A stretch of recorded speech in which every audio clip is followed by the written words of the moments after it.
Hello, everyone.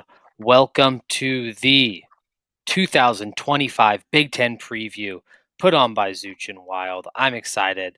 If you didn't get a chance to check out our SEC preview, go and check that video out on the YouTube. But we are excited to dive into this. A lot of people used to talk like, "Hey, the Big Ten is it's like the SEC's up here, the Big Ten's down here." In recent years, two last national champion winners, Zooch. This is a fun conference. This is a sneaky fun conference. It is a lot of fun, and it's one of the cool things to me about conference realignment is, Oregon won it last year. Oregon's kind of a sneaky. They're also the weirdest. Like when I was like doing some research on them, I No, keep it's forgetting that Mario strange. Cristobal was there and Willie Taggart, and they both left for Florida schools. And Willie Taggart, I don't even know where in the hell Yeah, he's at now. I Cristobal don't know is where Willie quasi Taggart's safe. probably coaching 7-on-7 in Denton, Texas, honestly. But what's fun about the Big Ten is that the Big Ten I feel like used to be just like the old school like ground and pound. And like you said, with this realignment, it's become a little bit. It's taken a little bit from I would say the Big 12, where it's a little bit unpredictable now, and it's like these weird. And not everyone just runs like power eye offenses. It's like you get a great kind of balance in the Big Ten. It's very very intriguing to me this year because Yeah, go for it. But I was gonna say even more than we're the SEC. I think there's like 3 top teams or 4, and then it's literally wide open, like, wide open in my opinion. yeah, and they started. I will say this for them, they were. I don't even know if stuck in the mud is a right way to describe it, but I think they kind of looked. You had Florida and Ohio State in the national championship, and then LSU and Ohio State in the national championship Mhm. in 06, 07. And I think that area of the country, especially after seeing Ohio State, which was your premier team, just get demolished. You had a bunch of those, like Alabama just killing Wisconsin. Alabama killed Michigan State, and I believe that was a playoff game. I think it was the Cotton Bowl one Yeah. year. You had that kind of Shout stuff, out and Connor Cook. I think they learned, at least the premier teams did. Okay, we aren't gonna. There's too much speed on these defenses and too much speed on these offenses to keep doing what we're doing. Like you just looked at it and you're like, okay, Alabama has Julio Jones or LSU has uh, Justin Jefferson. I mean, those Florida teams had like Percy Harv and stuff like that. And I think they realized we can't throw the ball 12 times and really not have. I'm trying to think up until like Ohio State started doing it a little bit. Michigan at times too. There was never. I know Troy Smith won a Heisman, but there was never like you said, they were power eye. Like, oh, we're gonna win games 24-7.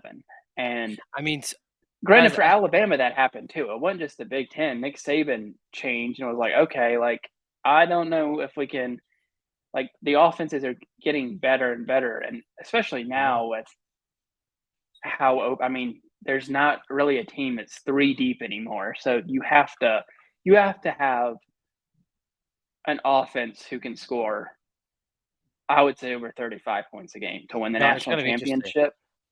And they are starting to get a little bit better. Most of the conferences, that's what's holding Penn State back a little bit, is they're still kind of Well, we're gonna get into just Penn State. They bad. they've added a couple of weapons this year, so we'll see what's going. And to your point, you can't win games anymore. I mean, there's some coaches in this conference who we'll get into who still think you can, and I think that has proven why they have kind of been in this perma rut. But we're gonna get into it. I remember last year we're gonna go alphabetical order. In the Big Ten, it's weird. The first school starts with I's. There's nothing Yeah, else. I was just doing that. I was It like, starts who's with the I's. first school? And I was like, So oh, we are going to be talking first about the Fighting Illini, the University of Illinois. Is this the most hype Illinois had going into a season in either one of our lifetimes? I would say it's either 1 or 2. They were super hyped the year after they got absolutely throttled by USC in the Rose Bowl when they beat Yes, Ohio I remember State, that. Yes. and they were, like, ranked in the top 25. I wanna say they finished, like, 9 and 4 Okay, or we'll just something like that, yeah, but we'll the say it's playoff era definitely.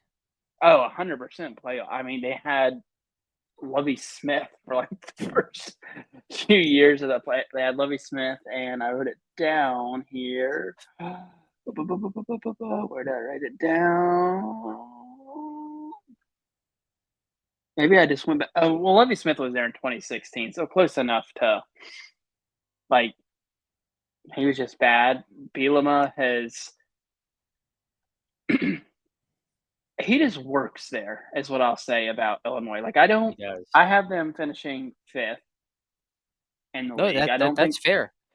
they're That's gonna fair. win, but I do I do think they play a style that they'll be able to catch somebody in that one of the Oregons, Michigans, Ohio State, Penn State. They'll be able to catch somebody just because they do play that old school way. And while I don't think it can win you a national championship, you can beat somebody who their offense just can't get going. I mean, we've seen it from them before. They really aren't going to allow 40 points, especially against most offenses in the Big Ten. Like, I still don't think the Big Ten is like the upper echelon of offensive firepower. Mhm. So I think, you know, still that top part of the conference. It's what, 20 teams now. So still I would consider top five finish. You're in the upper echelon of the conference. So Yeah, and the thing that's different about Illinois, as you say, is that old school style. Well, they don't have an old school quarterback. Luke Altmaier returns. He has a chance this year to play himself into an NFL prospect. A lot of guys already have him as an NFL prospect. Some people have even picked him as a preseason first team or second team All Big Ten. Like some people have him over Allard. They're that high on him. I think the thing about Illinois that makes them sneaky, sneaky, sneaky this year is they return every single one on their O line. They return every O lineman. This is a defense that maintains a lot of people. And they only gave up 21.7 points a game last year, and their schedule is manageable. It's not yeah, the gift of a schedule, but it's a very manageable schedule. I think so. I'm looking at their schedule right now. They have Western Illinois, Duke, Western Michigan is that first three, and then their next four are Indiana, USC, Purdue, and Ohio State. So that will, and after that, it's at Washington, Rutgers, Maryland, Wisconsin, Northwestern. So really, the last couple weeks of September and the first couple weeks of October are going to decide. If you lose twice there, you're probably not making the No. Big Ten championship game, and it's going to be hard to get into the playoff. I would think, if because they just won't have. I mean, I guess theoretically, if they beat USC, even then, I don't know. Like, I don't know Like, if a win over Indiana and losing to Ohio State and USC and finishing 10-2, I don't know that that's going to get you over another 10. I would be of the belief that another 10-2 team is going to have yeah, a better wins. it puts you on that border, kind of like where Bama and Ole Miss were. Like you just don't want to be in in old man's territory, in no man's territory. Kind of towards the end of the year, you want that spot solidified. Moving on to Indiana, the Fighting Kurt Signetis. Uh, man, he boomed last year, man. And I had in my notes last year, I said, "Can Kurt Signetti era begin fast?" Boy, he'd begin fast, man. Puttered at the end, but I like Indiana again this year. Not maybe as much as I did last year, but they return a lot of defensive production, and they really, I think I want to get your opinion on this. I think they had an upgrade at quarterback. I know a lot of people like Codis O'Rourke. I think the Cal transfer, Fernando Mendoza, is literally a better version, a better clone of the Curtis O'Rourke like kind of type. Um, and I see a path to them similar to Illinois, where it's like, let's sneak one. Shit, you can be in that 2-3 loss category, making the committee really think about some things. Yeah, I think it's interesting you bring that up because obviously, and this is the bad part in a way about the 12-team playoff, obviously you should go into the season saying we want to win every game, right? But I think, like, if I was a coach and I'm meeting with the other coaches, I would look at our schedule and be like, okay, the goal is to win a national championship, more so than go undefeated. If we can get to 10-2, we are giving ourselves a shot to win. We just have to win 4 games at that point. You don't know who you're going to play. It's still going to be an uphill battle for like someone like Indiana. It always has been. It always will be. You're never going to have the best roster in your conference, and especially not in the nation. But yeah, I think that's and like same goes for Illinois too. Get if you get to 10-2, you have a shot. So I would just sit down and be like, 10-2 is the goal, like the bare minimum goal. 9-3, I don't, unless it was like a weird thing like with Clemson last year when they were 9-3, but Mhm. still won the conference. It's going to be a little hard. So I agree with you. I mean, I mean, their there's a schedule's a little tougher yeah. this year. They're at Oregon and at Penn State. Yeah, you see that 3-game stretch at the beginning of the year, Illinois, Iowa, Oregon. I think that stretch of games is gonna be very telling because that's mid-September, I think, to early October, and I think that can set the tone because it's gonna be 2, I would say, evenly matched talent teams. I mean, Indiana did more than Illinois and Iowa last year, and kind of almost like a warm-up to be like, "Okay, the last 2 times you played a big boy, you embarrassed yourself. Here's your shot again." Because I mean, we'll talk about Oregon later, but they're loaded up with guys again, so it's like that prove it moment. So I'm excited to see what Indiana can do. I am too. I mean, I'll say it for Kurt Singetti. He's a very confident head coach, which I think helps a team like Indiana, who just, I mean, they had like that weird, like they're literally one of the only teams in the Power Five that I can't.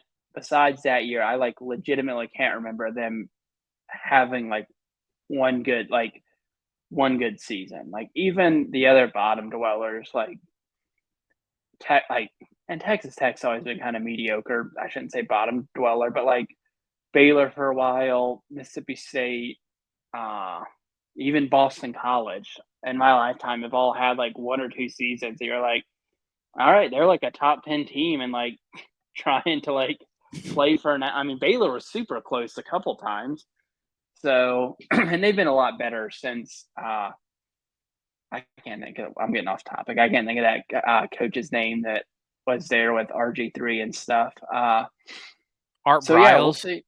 Yes, Art Briles. So we'll see. I mean, he's a good coach. It's going to be interesting to see if they do that again. What kind of offers he starts Yeah, getting from like maybe his NFL Indiana? like Maybe, and we NFL. should tell someone whose initials start with ZV and CV that maybe Indiana's a football school now. Yes, yes, yes. They wouldn't know, and as they would say, Signetti. Look, I don't want to put words in someone else's mouth, but those people may or may not say, "What are they going to do? Bring all their FCS transfers up here? You can't play big boy ball." Or you could be the other one who thinks Indiana is the second coming of the 1972 Nebraska Cornhuskers. Like, I mean, there's just no in between. But let's move Showing on. me power clean videos from the Indiana locker room. That's perfect. We love you, Cody. Moving on to a team I'm not as excited about, honestly, and it's Iowa. I wanted to, but they got the same win total as last year. They're over under set 7.5, same as it was last year. And I have in my notes, I go same shit, different toilet this year for Ferentz. It's just the same shit every year. I mean, they add South Dakota State transfer Mark Gronowski as their quarterback. with no other weapons. I mean, this is like the definition of insanity. I mean, but this is what Iowa likes, honestly. Iowa's gonna win 8 games next year. They'll win a ninth in the Pinstripe Bowl. They'll play everyone close, and they're not gonna come close to shit in terms of a national level. It infuriates me even as like an onlooker about this. Did you know? And here's my interesting stat about Iowa. Since uh, this decade, since the start of this decade, just take a guess, a rough guess at how many times they scored less than 30 points. This decade, so that's 2020 and above. Yep. And the COVID year was a shortened year. So keep that in mind. 25. 41. They scored less. That I was like, it's not the fact. Like, I'm just gonna read these scores to you, and keep in mind this was from uh, it's 2023. So they played in the Big Ten championship game, and here's their scores once conference play started, or their offensive output: 0, 26, 20, 15, 10, 10, 22, 15, 13, 0. And then, That's no, sorry, that's it. brutal. And do you want to know how many games they lost in that span? 4? Twice. Oh my. Two. No, look, they have a formula. And look, I'm not saying Kirk Ferentz is a bad coach. He's not. I think he's one of the more underrated coaches. But like, this would drive me insane. I mean, because it's like he's like doing like halfway trying, because he knows what is the like big switch to try to fix it. And that's to like tweak the style. They Well, are he got rid running, of his son, so like he's well, trying. but they're still running the same styles. Like the last thing I'll say is like when I watch them play, the defense plays so well, and the offense is like tooth is stuck in like 2012 Alabama offense, but they don't have the wide receivers that Alabama had. They have the O line that those Alabama teams did. Don't get me wrong. They have similar running backs. I mean, not as good as those great Alabama running backs, but like they're literally running like AJ McCarron plays. Yeah, and I like have watched them before because they come on a lot. Like they have a lot of early games, or Hmm. you know, the random afternoon game. They're like, okay, I'll watch Iowa. I've never watched a team that you'll just be watching and have zero faith. And we went through that a little bit with BSU, and that's the absolute worst as a fan. When you have no faith that you're all like, if you have a bad defense, it's one thing. You're like, okay, like, yeah, they're probably going to score, but like, our offense is at least competent enough that we can maybe win this game like Hmm. 35-31. Shootout style, yeah. As an Iowa fan, I would be watching that game and I'm like, if this team scores 10 points, this game is like over. And that's how, like, it's Oh, just that's like you just watch and you're like, I don't even know how, like, you're that, like, I would almost think that at least a few times a year you get like a few like lucky like plays and like get up to like 40 something points. But like I said, they I will against just, whatever FCS school they play, but that'll be the only one. well, they freaking that same or the year before they went to the Big Ten title, they beat their first two games in 2022. They beat South Dakota State 7-3, and then lost to I Iowa State remember seven to that. I two. remember that. Oh my god. Like That's I that's couldn't.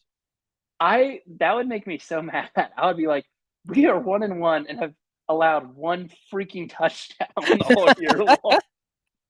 That would like to me. It's like I said, a defense. It's like okay, I get it. Like sometimes you just your defense is not good.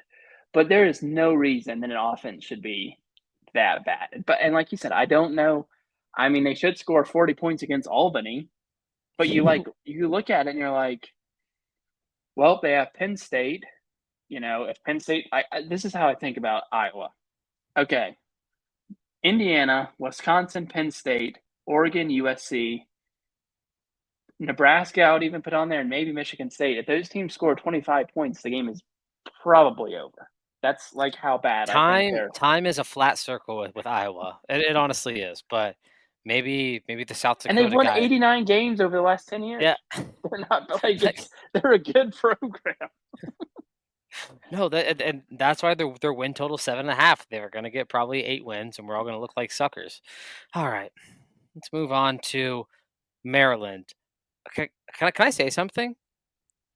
After reviewing the whole entire conference, I think Mike Locksley, like, is either 1 or 2 on coaches on the hot seat.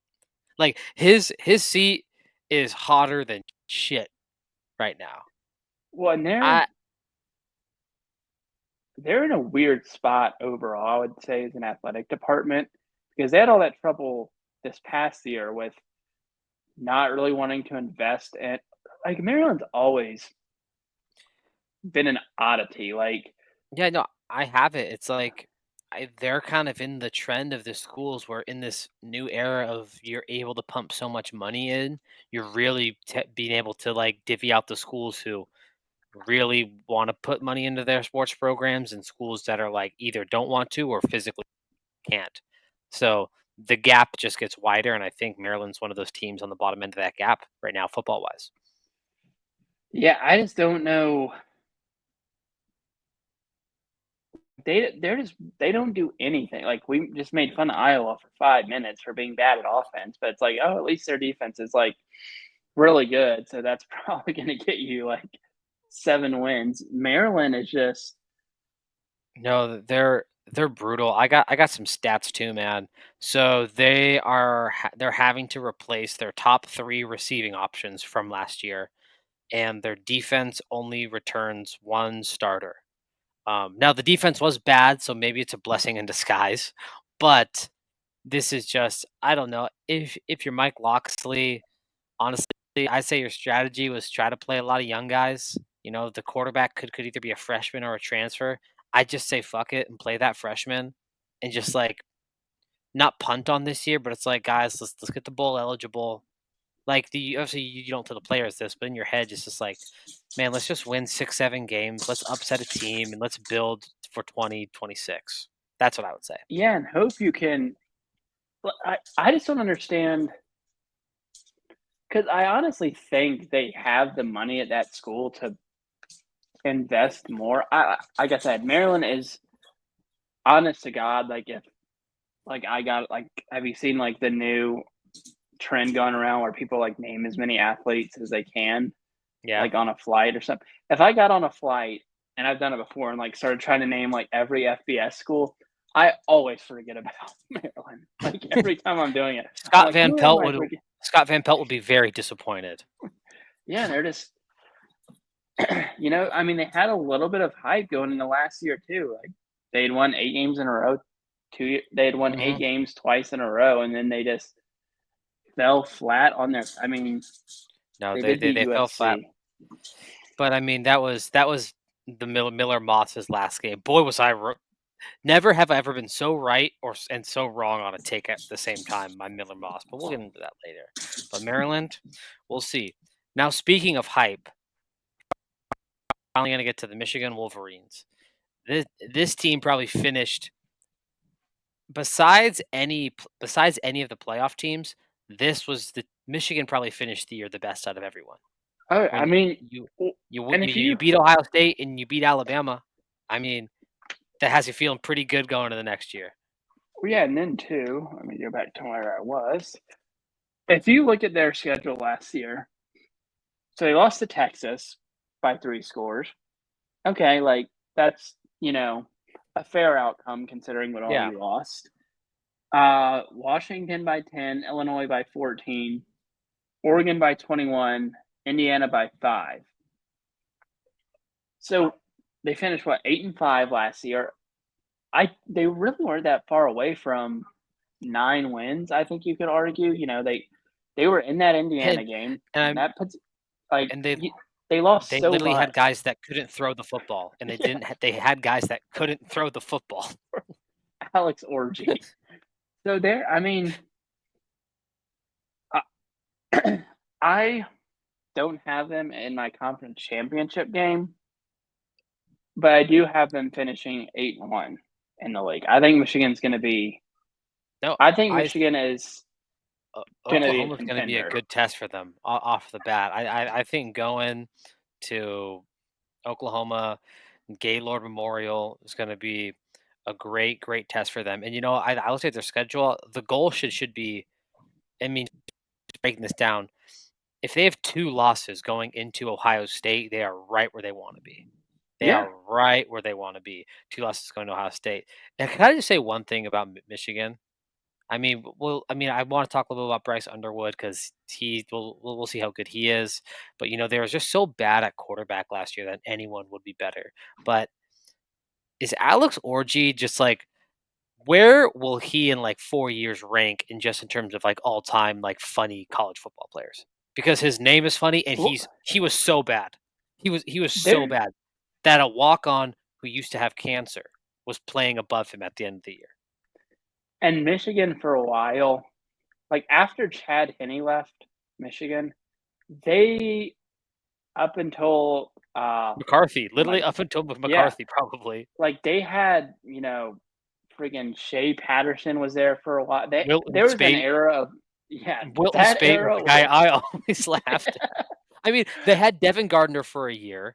That was and a good Denard year. Robinson was Yeah, like did not promise him. he was a tremendous, like one of the best athletes I've ever seen in college football. Not supposed to be a quarterback at all. Like he was like legitimately it's like, all right, well, this guy's really fast and can kind of throw the ball. So let's just put him back there and see if he can make a few plays. But and like Just Devin Division Gardner was wearing like 3A. number 98 for a while, and I just remember Wilton Spate looked so fat in his uniform. Like he looked like he was just like eating shepherd's pie and drinking red ale all summer. And then he went to UCLA and the baby blue just made him like even fatter because he just got tanner too. So he literally just looked like a baked potato. we love you, Wilton. I would guess right now that you are like, honest to God, he's probably like in the higher up management at like a Ford factory in Yeah, Michigan either or something. either that or just like some like venture capital firm that's like investing in like some sort of I athletic wonder. technology. Do you have a I LinkedIn? wonder Can if we pull up Wilton Spate? that's what I'm trying to see if that should be a new segment, like a random athlete, and we yeah, he works at Lab. Yeah, this is him. It's got to be him. He works at Lab Capital Advisors. Yep. Oh, financial advising. Yep. There we go. Some investing. Hit it on the head, baby. But yeah, Wilton, we we do love you. We're sorry, Wilton, but I mean, okay, let's just say Wilton Spate is the okay. It's AJ McCarron is the Michael Jordan of Wilton Spates. Yeah, No.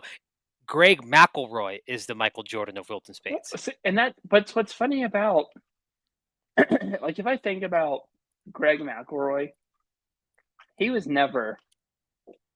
I want to say his dad did something for like the Cowboys, so he started a game for the Jets. Troy always lets me know that Greg McElroy started a game for the Jets. But like the difference between like some of those guys is like Greg McElroy is actually like, and I'm not even saying Wilton Spate isn't, but Greg McElroy can actually sit down and like you can tell he knows a lot about football, right? Like I mean, he has a job at Hmm. ESPN, so and he actually has good. Like I actually enjoy when he's on the television, and then you get other guys that I'm you're just like, 50. I don't know if they're like if they have a football IQ, a high football IQ, or it's like I don't think they're athletic either. And some of Maybe these a guys, certain quarterback at the University of South Carolina whose name may rhyme with Marcia. he was one of the goats. He literally just said like, I just like wanted to be a college kid and party. Like he keyed a professor's car. He if he was around during like the '80s, he would have been like I would bet my life like a Super Bowl champion. He would have just fit in perfect. I mean, and it shows you Steve. That's why I love Steve Spurrier. Just like it took so much for that man to get kicked off of the football team. That's funny. Well, let's move on. Michigan is looking good. Let's move on to the other team in the state, Michigan State. Jonathan Smith back for his second year with the program. This is typically how Jonathan Smith teams are. You know, they start slow.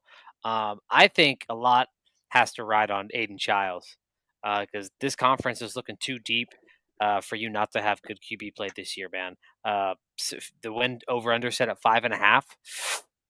I don't I don't know, honestly, and I know 5.5 doesn't seem like a lot, but the schedule's loaded. They're gonna have a prove it game at SC. I think that's a big test for them.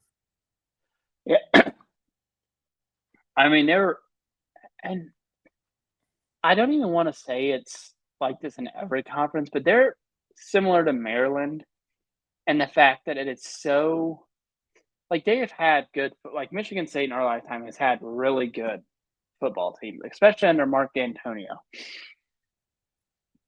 But even with all that, it's just such a basketball heavy school that it's, to me, always hard to see them like, I think and I need to do better at, like, researching NIL stuff for these schools, but you just never see, like, Michigan State, like, high on, like, the Rivals or whoever's transfer portal rankings, and that's, like, just kinda odd to me because I don't necessarily think that, like, the Alabamas and Georgias and Ohio States, Michigans are ever gonna be super like, they're gonna be high-ish, but the transfer portal to me seems like Michigan State is a school that should be taken like, kinda like Ole Mhm. Miss, like, taking advantage of, like, oh, like and Ole Miss We recruits can better than offer some Michigan money and State, some but playing time.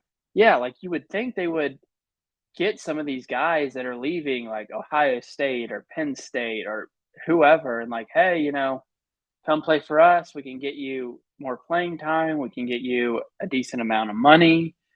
You're gonna have exposure to get like they have a lot to offer, but they just never. They're just kind of there.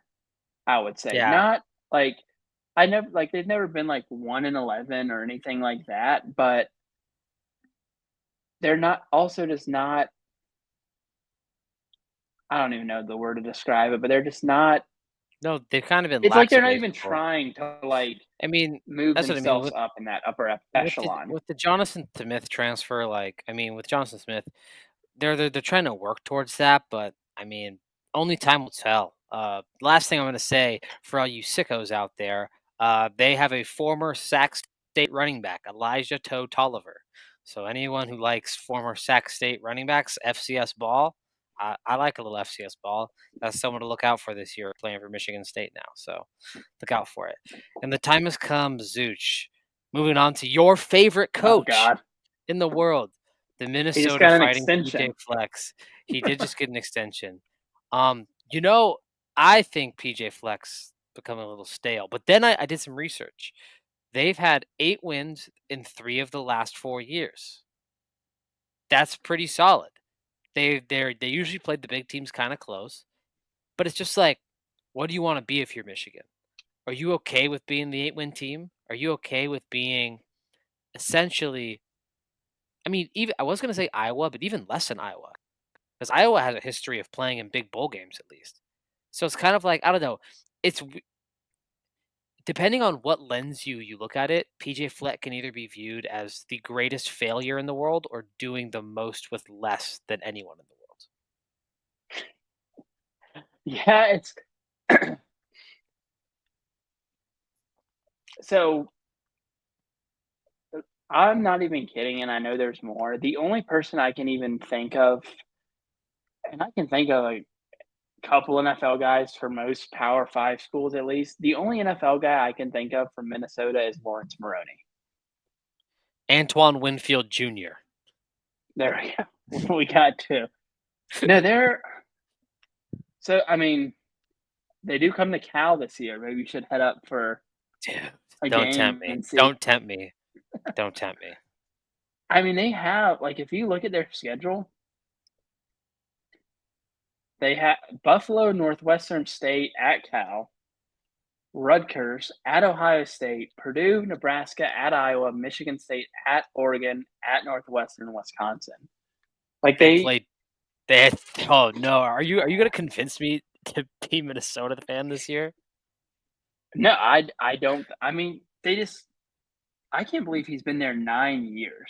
PJ Fleck. That's crazy to me. No, so And they, like, that's the thing. It's like he wins 8 games.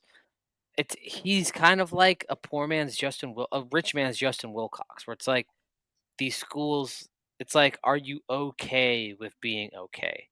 And in the past, I would say that's fine. But man, you can lose 2 games and get in. When it gets up to 16, you'll probably be able to lose 3 and have a chance at getting in. There's I and they do. there's just nothing, and um, PJ Fleck is not the guy. He doesn't have the history there to warrant this. I don't know.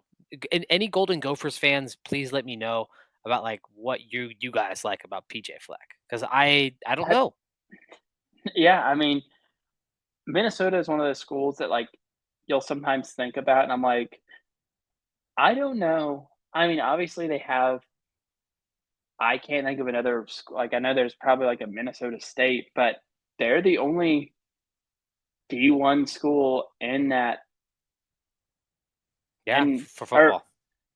yeah, I mean, No, there's no other Division One football no, like, team, FBS, in Minnesota. but like I'm like, okay, I don't even remember the last time they made the tournament. Maybe they've made it recently, and I'm just not remembering it. Football, like they had the one good year under PJ Fleck, and other than that, it's like, oh, yep, they're back in, the Craft Fight Hunger Bowl again.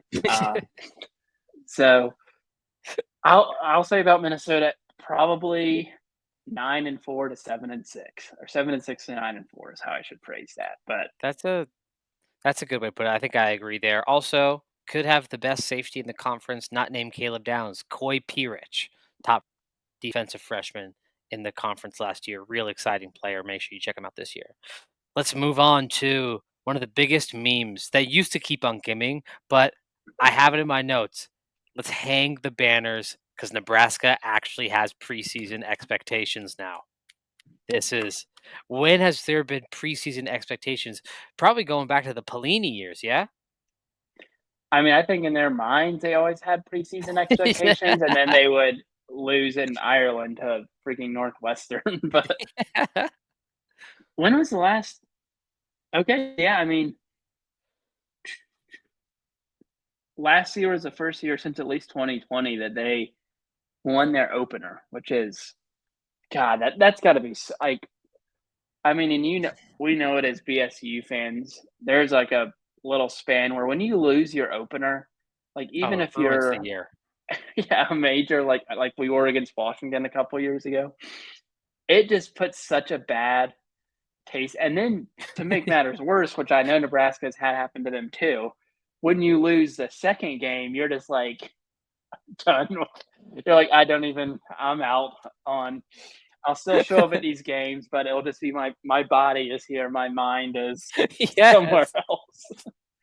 No, but no, Matt Rule's done a good job. I would like to see how Raiola Mahomes develops this year.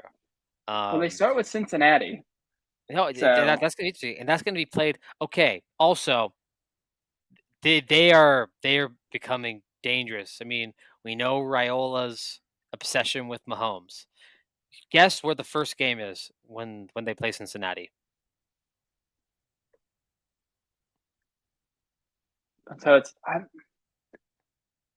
I would say either like St. Louis maybe or Kansas City. It is in Arrowhead. That sick fuck Is is it? literally trying to morph into Mahomes. I mean, you cannot make this stuff up. And I'll be looking forward to Twitter that day. But when I look at Nebraska's schedule, it's sneaky hard this year. I think it's tougher than last year's. Their over unders at 7.5. I think I want them to get to 8 wins more than I think they can. I still think they're going to be bowl eligible, though they'll be a solid team this year for sure. But I I just think a couple other teams are just I don't know, like, they seem like a good team, but they still seem like that project building Nebraska back up to a powerhouse is way bigger than any of those other schools want any of the people in that school want to admit. Oh my god, yeah, like, you look at it and you're like, "Okay." you're a fool if you think that college football in the '80s and '90s is what it is now. I can't imagine. Like, I still think, and I'm like teams that were good in the '80s and the '90s, even up until the early 2000s, right? Like Notre Dame, Miami, Florida State, Oklahoma, and like those teams have all had good years since then, but they were like kind of especially Notre Dame, Miami, Florida State were the dominant teams of the '80s and especially Miami and Florida State into the '90s. Miami and Florida State still have, oh, you can come, you get to live in Florida, you get to live in Mhm. Miami, especially with NIL and stuff now. I, honest to God, like if I was like a 5-star recruit, I don't even think like those schools would be on my radar, right? Notre Dame, Miami, USC, Florida State. I don't think Nebraska, like they have had such a big fall off. And I think a lot of it has to do with I just don't like think they're They can't very give their players steroids anymore? Sorry. yeah, and they're just not a marketable like they're in the middle of Joking. they're in the middle of nowhere and like they have I mean they were pretty good at like Bo Pelini would that man legitimately went like 9-4 every year he was there. He was very good there. But I don't know, like that I don't know if they'll I used to think and I still think it was like USC and Miami and I guess a little bit now with Florida State since they were so bad last year. That those teams it kind of comes in unison. Same thing with Alabama. Yeah. Like, Alabama and people, especially younger people, don't know. Like, Alabama was not good for a while until Nick Saban got there. But I don't know if I would put Nebraska in that. Like, I think USC eventually will be very good at football again. I think Miami will be very good at football again. Alabama, I'm not even going to say they're bad, but you know what I'm saying. And Yeah. like, I just look at Nebraska and it's just like, I don't know, they get, like, a big time recruit like Raiola, but even they didn't even really what he decommit he never actually went to Georgia, right? He was going No, there he and was then committed decommitted? and then decommitted last minute. Okay, so, like, he is a big time recruit, but it's just not a place that I think it's a hard place to sell. Like, you haven't been good in so long, and you're not in LA, you're not in Miami, you're not But I think the last thing I'll say is maybe that can be a blessing and a curse because then you gotta work with what you got. You can get these real good 3 stars and 4 stars and be like, "Shit, if you're a high 3 star and your options are Boise State, TCU, what's the Boise State, TCU, UCF, and SMU, something like that. SMU, and Nebraska." Now it's like, "Oh, shit." Like, when you check out that stadium, it's still cool and stuff, but yeah, it'll be interesting to see Nebraska. Um, you know what's interesting to see is I don't have shit about Northwestern, although I did find out, get this, Preston Stone, remember old buddy Preston Stone at SMU? He's gonna be the quarterback at Northwestern next year. I So, you never That know. was weird. I had him on, like I Yeah, he thought he was was gonna be great last year, and then same. he No, just Jennings just took the job. I remember watching him during that Nevada game, and I'm like, "He is he bad?" And then, like, the other guy would come in and score a touchdown. It's Jennings, I'd be like, "Huh." But no, Northwestern, I'm gonna keep it simple for them. It's a really, really brutal schedule. Like, not even bullshit, and like they got to play everyone in the Big Ten. That's good, and they're still playing at a soccer stadium.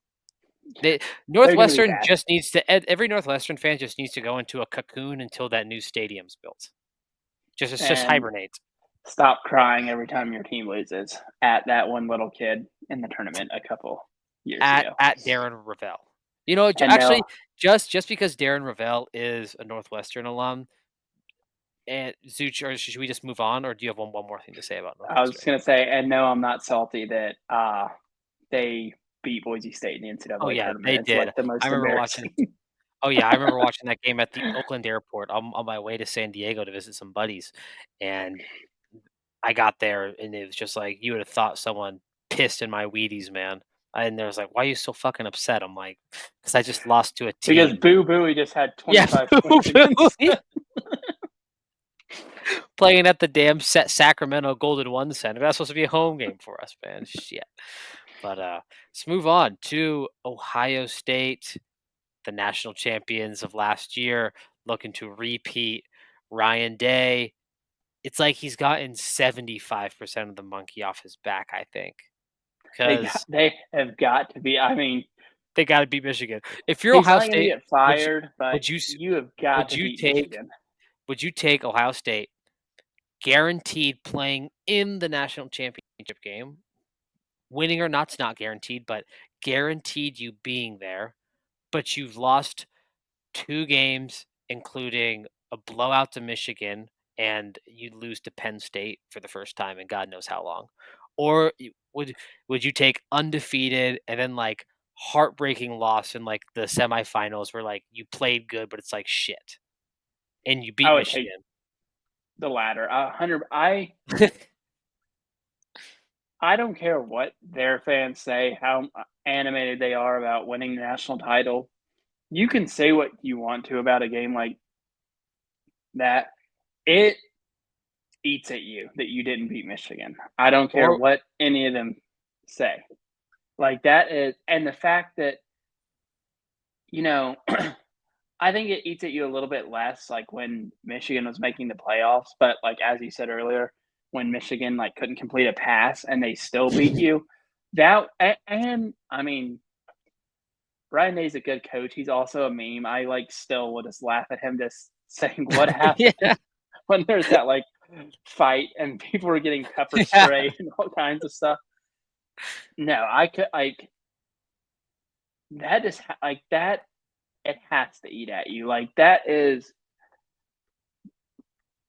to me, and I know like the national titles, and people can say what they want to about this take. That game is more important than the national title. I don't care what anyone says. Like that is, yeah, you won the national title. We have bragging rights about winning the national title, but all a I Michigan mean, fan yeah, has to say is, they we might be okay, we beat you." they might be the first national champion of all time where their defining moment was a game they lost in the Right? post-game skirmish outside of the game. But it'll be interesting to say. They are the only team in the country, though, that could say we have the best offensive and best defensive player in the country that's not a quarterback. I mean, they got Caleb Downs and Jeremiah Smith. I mean, shit. That that just says enough right there. Brian Hartline calling plays now. I think it's going to be interesting to see who's spinning the rock, though. You know, they say Julian's saying this young guy. Well, He's and going to Jim be the Knowles one. left too, so that's Jim Knowles, yeah, I was going to talk with him about our Penn State. So Ohio State's kind of like the team where it's like they're in their Alabama, Clemson run, so like they're going to retool with guys at positions. I have no doubts about that. But the quarterbacks, we'll see. Like I said, the team's going to be good, but it's not going to be as good as last year. So I'm thinking how that the okay. quarterback play is going to have to meet Will Howard's at least for them to be as Oh, good. 100%. And they're, I mean, those are losing both your coordinators is like you said, they have the talent, but that's a tall like first time play caller, new defensive coordinator. I mean, they have Texas week 1. That's a why does Texas just like play the defending national champion every year? But last thing on this, I'll ask you this question. Say you went to Auburn, right? Hmm. Would you have rather been at Auburn when they won the national championship with Cam Newton? Like, say that was your freshman year, Yeah, right? You win that, and then you get progressively worse under over the next couple years. and And then I you think, leave right before the kick 6 year. yeah, Like, or does that would you have a rather? Would you have rather been at school for that national championship or been at the game for the kick six? I know what mine is, bar none. Would you rather be a player? How good am I as a player? No, you're just a student. Like you are at Oh, Auburn. It's like, oh, when I was there, they won the national championship, or when I was there, I was at the do kick I have a six ticket in the stadium for that game? Because I know the 6 are hard to get. Can I for the kick guarantee? six. Yeah. Yeah. Oh, in that stadium. Oh, me, I'm in 100% that me too. stadium. I'm in that stadium. I'm getting the. I mean, shit. they didn't have on clouds back then, but I'm getting the Millars dirty. I'm probably sliding on the grass. No, I'd be all I about that. I agree. There and we can move on because we're getting sidetracked again. There is not a better game in history that you could say I was a student during that. Like there's just not. Like Because that's the most unbelievable. Like that was stopping your arch although rival from winning although three if you're straight a national although if titles. you're a student at Auburn in 2010, you could stop Harvey Updike. You could you That is you you could meet him at the trees. go back in history and stop the menace. But then we wouldn't have gotten the legendary Feinbaum call. "You think I Oh, care?" Oh my I'll gosh. So send let's you the move. newspaper clippings. Yeah. Oh Underrated my funny part is he kept the clippings from. oh my gosh. Let's move on to the team that was supposed to be what a lot of people the team that lost to Ohio State, not during the regular season, but during the playoff, and that's Got Oregon. killed. Ooh, They did get killed, but Dan Lanning, he's doing a great job building that program, continuing a lot of momentum. They've lost a lot of guys, but they've also retooled. Zooch, I want you to look out for this guy, offensive tackle Isaiah World from Nevada. Isaiah World. This guy was sneaky. What a lot of people say was the dark horse get in the entire portal class. This guy, he has a chance to be a number one or number 2 day pick. Um, it's just like Nevada was pissed that they lost him, but it's gonna be interesting to see with Oregon, how has Dante Moore benefited from his redshirt year up there? yeah, they so and I wanna say they replaced a lot of their offensive line too, right? Yeah, They have a 3 they've brought in, I'm reading this right, 3 transfers to replace guys on their O-line. so they're in an it's gonna be an interesting year for like they're and like it's so hard because I like do think the time off probably affected them a little bit and that and Ohio State also just played like perfect in that game against Oregon. But replacing all that, I mean, they they were weird last year because they looked a little bit vulnerable at the beginning of the season. I mean, BSU almost beat them. Idaho was Yeah, close with them for a lot. They were like weird, and then it's like I want to say the Wisconsin game was close yeah, the for a Wisconsin game was while, close. but I mean, they were undefeated in a Power Five conference. So it was like it was weird because it's like they weren't getting a ton of love, but they were also unbeaten. And then, like, I guess people felt like proven right when but they beat Ohio State. I forgot about that. Will Howard just sitting on the ground after sliding or whatever it Yeah, was he did. Uh, so I don't have them. I actually don't have them finishing in my top three of uh, you don't the Big so you Ten this think they year. go under their win total of 10.5? I think they'll. I should reiterate. I think there's a decent chance that they finish like fourth or even fifth and have two conference losses. But it's just how it's stacked up is, Mhm. I mean, they go to Penn State, they get like that Oklahoma State game will be kind of interesting. But that's not a Big Ten one.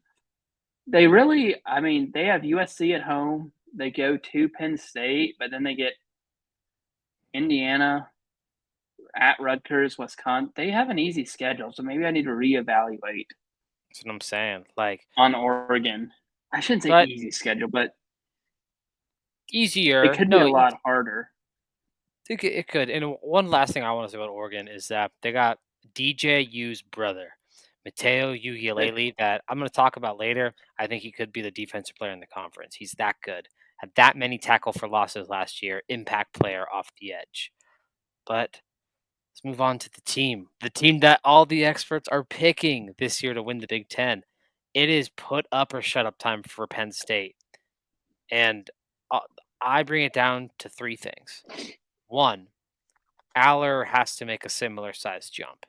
If he does, he'll not only benefit his team, but he'll be probably the third or second QB taken in the draft. I think he has that much potential, and he has realized it at times, but needs to be more consistent. Number two, they have upgraded their position of need.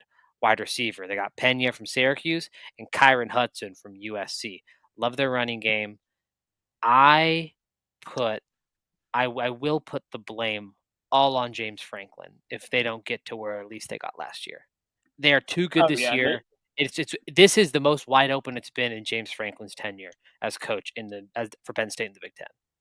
I think you could realistically look at if you're the AD this year, and I'm not even saying you have to do this, but I think if they don't at least make the playoff, like if they don't make the playoff, that is, I think you could say just see you later. But I honestly think if they don't make, like you said, make the Final Four again, you could realistically look at it and be like, he's hit his ceiling here. And if you're fine with that, I get it. Like if you're fine being a playoff team, competing each year, being close, I totally understand that point of view. Like, why would you shake that up? You're going to make you sell out every game. You're always going to get good TV slots, yada, yada, yada. But I also understand the mindset like, oh, we think we can take that next step. We just need to hire, you know, Mhm. like throw money at someone and make them say no to you. Like, shit, even be like, and I don't even know if he would come back, and I'm just spitballing, but like, throw a obscene amount of money at Nick Saban or someone in the NFL or whoever and be like, come here for 4 years. We will unload for NIL everything you want and try to win us a national championship. How funny would it be So, if Urban Meyer coached Penn State? Sorry oh to go God, to get my fan fiction. That would honestly, let's will that into existence, can we? Can I would okay. I hate Penn State. It's well known. They're my least favorite college football team. If they hired Penn State, you heard it on this show. If though they don't hire house, if Penn State hires Urban Meyer, I will donate $75 to their NIL fund. I'll donate $75 to their NIL fund. that would be legitimately like almost. They just need to like. He needs. I'm trying to think of someone else he could bring. He just needs to bring someone with him to like recreate the axis of evil. And that's what Penn State would become by hiring Urban Meyer. Oh my Oh gosh, yeah, I but no, hate Penn State too, but I actually do have I have them in the Big Ten championship. I same. like I have them in the Big Ten championship too. They're too good. and yeah, I have them at 11-1. I do have them losing to Ohio State, beating Oregon though, and like outside of that, I mean, you just if you're them this year, you obviously I'm not even gonna like consider them losing to Nevada, FIU, or Villanova, but you can't lose to UCLA, Northwestern, Iowa, Indiana, Michigan State, Nebraska. You can't like Nope. say you do have that loss to Ohio State, as annoying as it would be to lose to them again. You're 10-1 going into the like last week of the season, and you lose to like you can't have that. Like you are, like you said, a lot of people are picking you to win the national championship, Yeah. and well, like we'll see. You know, I mean they're a little bit, and I think they have a little bit more expectations than Ole Miss. They definitely have a better history and stuff, but it's quasi similar to Ole Miss going into last year, where it's like, Mm-hmm. oh, okay, like the LSU loss, night game, Death Valley on, you know, you get scored 4th and 7 with like 20 seconds left and losing overtime. Okay, that one you can kind of understand, but you like them losing to like Minnesota or whoever would be like that Kentucky loss, and you just can't. Yeah. You just can't have it. No, so All right. Well, here's the opposite of Penn State. I don't know how much time we want to spend on Purdue. Sorry, but Odom's in a huge rebuild, and after diving deeper, this may be the worst team in the country. yeah, that would be a. I I don't even know if I would want to go to the games. If I'm being No, they're completely honest. gonna they check this stat out. It's the only one I have. They've lost their top 14 tacklers from last year. So not For a even team their that top. went 1-11. Yeah, no, it's maybe that's a blessing in disguise, but Odom's a good coach. We'll see how well he does. We'll see. I'm sorry. Yeah, I'm just not high on Purdue. I mean, this is Purdue fans need to go into like a double cocoon for like 3 years, but then you might Yeah, you miss just Matt Painter and his new 7-footer that he's going to bring on campus. So we'll see. But that's enough on Purdue. Actually, Purdue, you have reminded me of talking about Matt Painter. Your time is up. Zooch, anything else on Purdue? hope it's only up from here. Ball State and Southern Illinois, you win those two, you have more wins than last year, and then forget about football because you have USC and Notre Dame the next 2 weeks. So Heck yeah, I love that. Let's move on to get going with some of the LA schools. UCLA. Oh, nope, I forgot one. How could I forget our good friend Greg Schiano? Yeah, I was a total loser last year for believing in Rutgers and that they could get far. Uh, but they still the ended up schedule, it doing made sense. okay. Yeah, no, they're still doing okay, but I feel like they're in this similar boat as Minnesota, where it's like, where do you want to be? Like, are you okay with being the 7 win, go to the Pinstripe Bowl every year, play your rivals close, but you'll never accomplish nothing? Like, are you okay with that? And if you are, because like you said, Zooch, sell out tickets, make money. If that's your goal, then I think Shiano is doing a great job. I actually, I'm allergic to Rutgers football.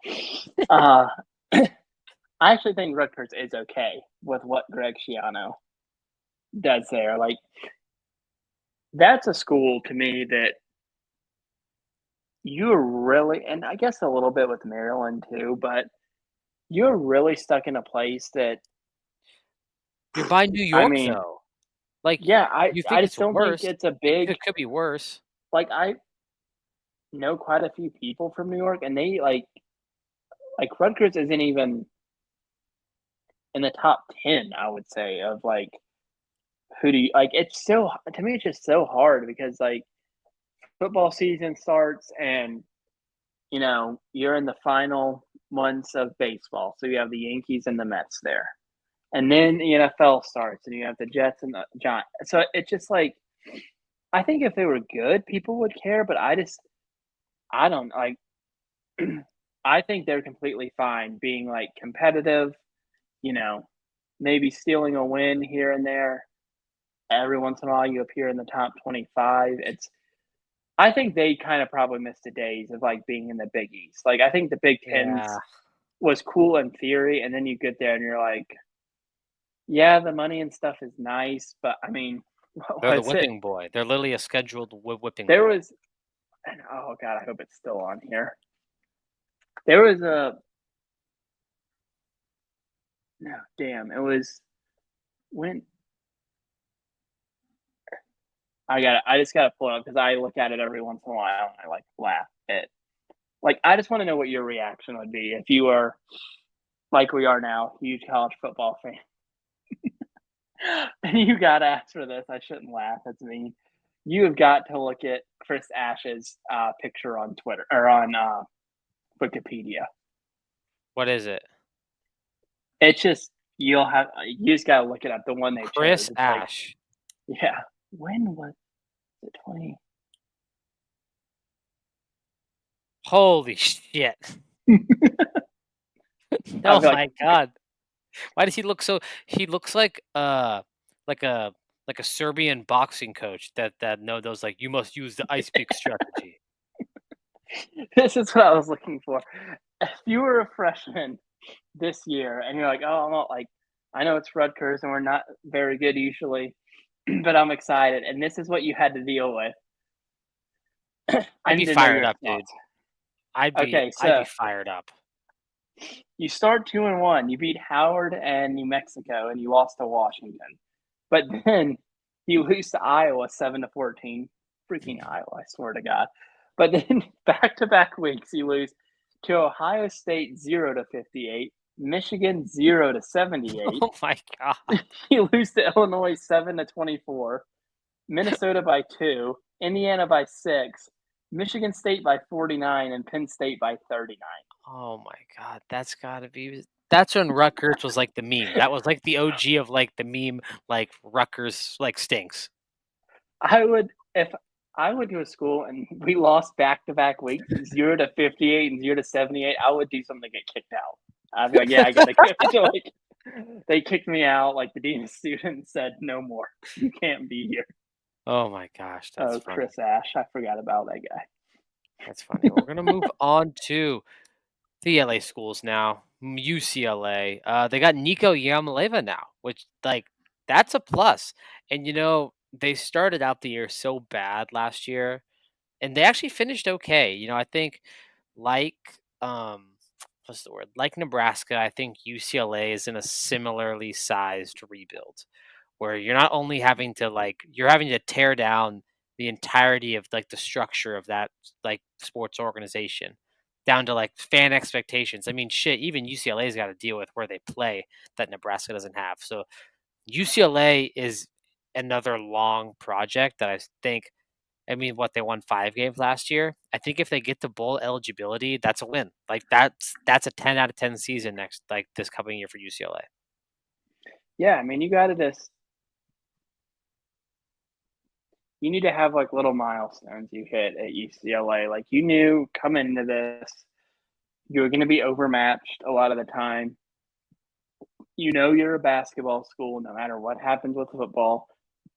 So just go little by little, you know. You had 5 wins last year, shoot for 7 this year, and then 9, and just build from there and see what you can do. Like, you know, if I and I don't know much about UCLA football. I've watched them from time to time, but I think if you started winning there, you would get fans. Like, No, yeah, you get a solid. I mean, I remember that year that they had Dorian Thompson Robinson, right? No, the oh my god, not Dorian Thompson Robinson. That's no, the that's him, I think. yeah, that is him. I almost confused you was Doriel Beckham Green or Green Beckham, the old receiver from Yeah. Mizzou. No, but when Dorian Thompson Robinson was there, and they beat USC, and they were ranked kind of in that 20 to 25 range. Like they were getting solid crowds. I mean, was it full? No, but it's better than whatever crap they got going now. But it'll be interesting to see what Nico does, and for all the offseason drama, all that can go away if he balls out this year on the field. Yeah, and you know, it might turn into be a great thing for him to go to UCLA. I mean, it worked for a lot of guys leaving like a school with huge expectations and going somewhere that, you know, you're gonna I mean, the first few games you're probably gonna be playing in it's not gonna be Neyland Stadium, I'll say that for sure. I'll No. leave it at that, I but mean, I also think it helps that he's from SoCal too, so yeah, no, it's I think a lot of good can come from him going there, or it could, you know, it could turn out bad. At least there wasn't a bunch of spiral, and people then he's at hyping him San up. Jose, and then he's at San Jose State in 2 years. Yeah, at least there wasn't a bunch of freaks at LAX waiting for him to arrive. Come on, And man. then he ends up at UTEP. That's funny. That's funny. Give me 1 second.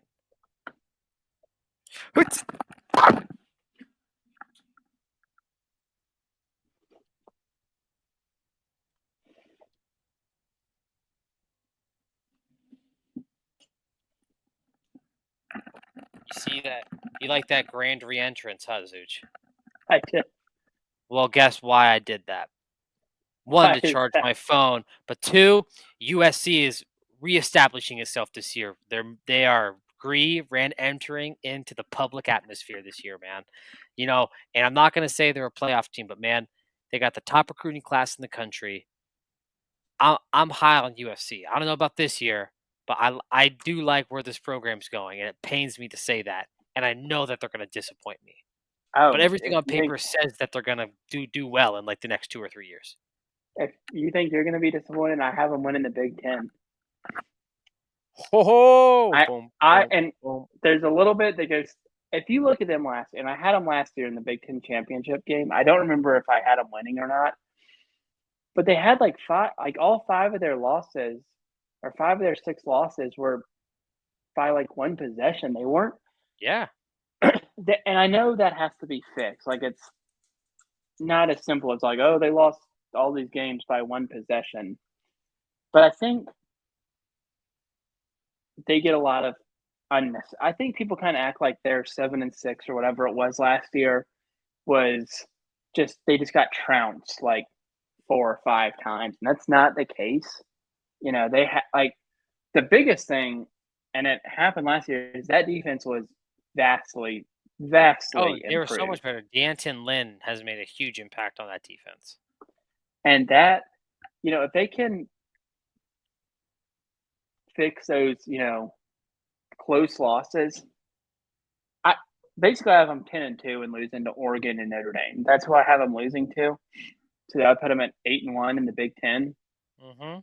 And I think I'll pull up their schedule real quick, but I honest to God think it's uh, extremely doable.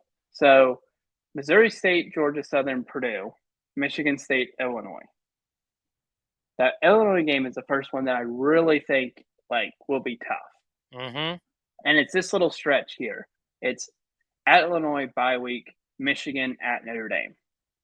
Another bye week, at Nebraska, Northwestern, Iowa, at Oregon, UCLA. It's not a bad schedule. No, if you can get through that Illinois, and Illinois is a weird one because it's not like I don't think Illinois has better athletes or anything than USC. Michigan and Notre Dame probably do right now, but if you can get through October 18th with one loss, and you're looking at it, and you're like, all right, we go to Nebraska, and then home against Northwestern, home against Iowa, at Oregon is going to be tough, and then UCLA at home. 10-2, I think 10-2 is on the table. I think it It is could too. turn out to be last year, but even last year, they lost to Michigan by 3, Penn State by 3, Maryland by 1, Washington by 5, Notre Dame by 14. Yeah, those are all close. I mean, I think it also just depends on how Maileva plays at quarterback. I think that obviously the quarterback is important in any system, but especially under Lincoln's system, where he's kind of produced so much. The quarterback really needs to step up there. But I'm excited as a Trojan hater. Um, I Am am I actually excited to see insane? what they're I'm doing. looking at their depth chart. Has Sam Heward not been in college since 2012? Sam Or Heward's am I at thinking of USC. That's another. Yeah. What he am didn't I like thinking of playing his that. brother? He didn't like. No, no. You're thinking the same Sam Heward that. What he didn't like Cal Poly. He He was committed. literally He at was Cal Poly last year. he was at Washington, Cal Poly, then Utah, now USC. What the? I could have. The I mean, Okay, that's what I was thinking of. Brock Heward, who also his played, dad, yes, Brock Huard. Hey, I will say Brock Huard, pretty good color commentator. We'll say that. and So I'm gonna then reserve some judgment. okay, yeah, that All right, Damon Heward too. this is So this is a yeah, perfect transition. Oh, you have one last thing about USC. Go for it. I just have them winning the Big Ten over Penn That's a State. bold prediction. That's such a bold prediction. Oh, let's move on to Washington. We're already talking about Brock Huard. Let's talk about the team that he used to play for. The Jed Fish era began last year in a very Jed Fish way, 6-6. But they're building. They seem like they got the culture. They're gonna have a new defensive coordinator this year, and I like them. Their over under set at 5.5. I love their over at 8 wins. They really like this young QB, Demond Williams. Apparently, he's been lighting it up at all the camps this year. And their schedule is not too bad. If they can get through that Wazoo game, because I know the Apple Cup. Oh, also, can I just say something? And I'm sorry. Why do people in the state of Washington think the Apple Cup is like fucking? The They're Iron playing Bowl. like, yeah. I don't. I am so sorry, Washingtonians. I didn't even know the game was called the Apple Cup until moving to Boise. I'm I sorry. I truly didn't. I knew what the Oregon was. I knew it was a Civil War. I mean, shit. You Seriously. are never a great rivalry if, and this is a fact. I'm looking it up to get the year right because it is quite possibly the biggest meme matchup of all time. Okay, so in 2008. Yep, this The the gift that Washington keeps on. Hus the Washington Huskies, led by Tyrone Willingham, they played in Pullman against Washington State, came into the game 0-10. Washington State came into the game 1-9. And Washington lost the freaking game to Washington State, who I swear to God, coming into this game had lost 14 to 63, 3 to 28, 13 to 66, 0 to 69, 0 to 58, 28 to 59, and 0 to 31. Dude. You know what? For all the no wonder Sark drank so much when he was at Washington. I mean, this is the kind of shit he had to deal with, honestly. But I mean, I like Washington this year, so I I don't do know what too. else to say. Like they're kind of like one of those middling of the road teams. Yeah, they should. I mean, they definitely have a bit like it's a tough place to play. We like are joking in a way, but it is a tough venue when they're good. I mean, I was there a couple years ago for the team that went to the went to the national championship, and they've kind of they've had a lot of good years here recently. They obviously had Chris Peterson, Kalen DeBoer, got them back to the national champion or back to the playoff, and then to a national championship game. So they've had a good program here recently. They kind of looked down on Wazoo, which made it funny that Wazoo it's like, yes, okay, Washington, we get it. A school based in Seattle should probably always beat a school based in Pullman, Washington. Just throwing it out there. You're telling me the flagship university has better architecture than a state school in Pullman? No. Yeah, no. Pullman, it I might be the totally. oddest place I've ever been in my life that had a I've never been. university. I really want to get out. Probably the next time that Boise plays Washington State in Pullman, I think I'm gonna pull the trigger and just go up there. Well, Gosh, I have to fly into frickin' Spokane. the last time I was there, BSU was up 31-10 with like 7 minutes left in the Ah, fourth quarter and lost. And then the last time I was in Seattle, Kalen DeVore figured out about a quarter and a half in, oh, I can just run four verts every play on yeah.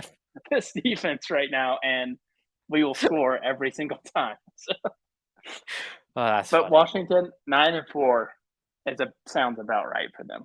No, I like them. I have them above their wins too. All right, the last school, the Fighting Fickles, Wisconsin.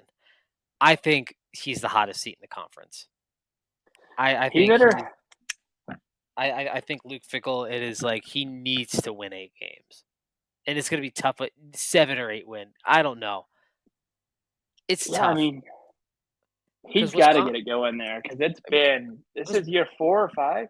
Maybe it's yeah, no, three. because Only. I also think, man, Wisconsin is not one of these schools like Minnesota or Maryland. It's honestly more like Iowa, but I think Wisconsin more than Iowa like doesn't put up with just mediocrity. Like the No, I mean Wisconsin has a history. Wisconsin has a history Paul. of Heisman winners getting to the Rose Bowl. Recent history of this. So it's like They fired you Paul you got to Chris, do and he was something. winning like at least 8 games a year, pretty much. So, Yeah. and had them like they wanted to take that next step, and that's what they thought they were getting out of Fickle. And eventually, you got a. I think you have less of a leash now than ever before because teams look at it like you said and go, "Shit, if we go 10-2, we're making the playoff," and he hasn't even sniffed 10-2. Like, I Mhm. don't know if you get fired if they went 8-5, but if they go 6-6 again, I think it might be Yeah. time for a change in No, Madison. it might be time for a change. Yeah, I don't. I mean, they got a new coordinator this year, but we will see at Wisconsin. I mean, it's always better. Wisconsin, one of those schools where it's always better when they're feisty. So, hoping for the best. Oh, we just covered every single team, man. I always say I love doing these things. Thank you all for listening. We all like doing these things. We're gonna end the show with some of our overall champion predictions, our overall conference predictions. So, Zooch, you've alluded to it already. What is your Big Ten championship game looking like? My Big Ten championship game is USC beating Penn State. USC 10 and Mine 2, Penn State 11 and 1. mine is Penn State beating Oregon. I Okay. have Penn State at one loss the whole year. I think they drop one. I don't know what they drop, but they drop a game. But I am not going to pick Penn State to win the national championship. That is I a think little I did in the teaser. summer, but I have a different champion, which I think we're gonna do at the conclusion of The all week these, before, right? yeah, the week before Okay. college football starts, we'll do a little week one. It'll be like a week 0, week 1 preview with our brackets, and those will be posted online as we did last year. And we will get to see our awesome predictions at the end of the year. So we'll see.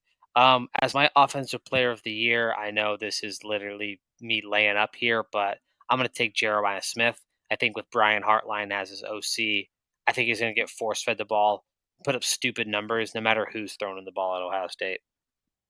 Okay, I actually have Jada Maeva as my offensive. I just think it's gonna, you know, people hate on Cliff Kingsbury, but if that dude can do two things, I know for sure: make terrible looking food and coach quarterbacks. So Lincoln Riley, no, and yeah, he's got it down. He's got it down for sure.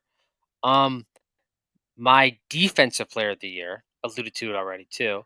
I have Mateo Ugialele. I think he leads Oregon, a more defensive-minded Oregon team, into the Big Ten championship this year. I think he's going to be able to play himself into being a top 20 pick next year. I have it's the easy out, but I have Caleb Downs. That's fair. He was my number two. I'm going besides him either way. And I don't know. I don't know. Did you have a newcomer of the year or no? I it's so okay. So honestly, it probably is going to be Bryce Underwood. Just he's a if he's even decent, he'll like be the biggest story. But I will say, and I thought he was a little bit underutilized here, and it was not anyone. Like I'm not blaming the quarterback at Boise State or even it's just kind of how it was a little not even unfair. Boise State had Ashton Genty last year, so I honestly think Prince Strong is going to be really good at No, USC. And Prince Strawn's gonna be good. His thing is it's just like the hands were inconsistent, but you saw how he was able to separate and how he was able to win balls sometimes. It was interesting. I had an ex USC receiver as my newcomer, Kyron Hudson at Penn State. I think he's okay, going to become Drew Aller's top target. I really like what Kyron Hudson did last year. Honestly, surprised that he even transferred, but everyone's got their own thing. But everyone's favorite, what is going to be or who is going to be your disappointment of the year in the Big Ten?